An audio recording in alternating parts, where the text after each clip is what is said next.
In this video, I'm going to show you how you can set up a password protection for your Shopify store. So if you find the video helpful, don't forget to subscribe and like it.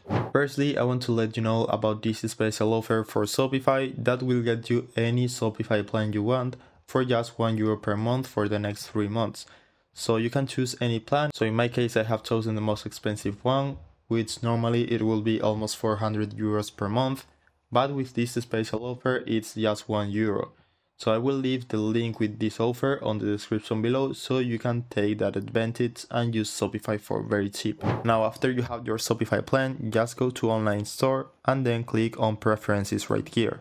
So the first option you will see is the store access with the password protection.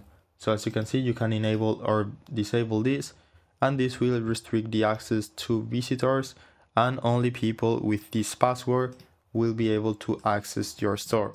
So you can put in any password right here and then put in a message for your visitors. So just save the changes, and now the access to your store, it will be restricted to people that put in this password only.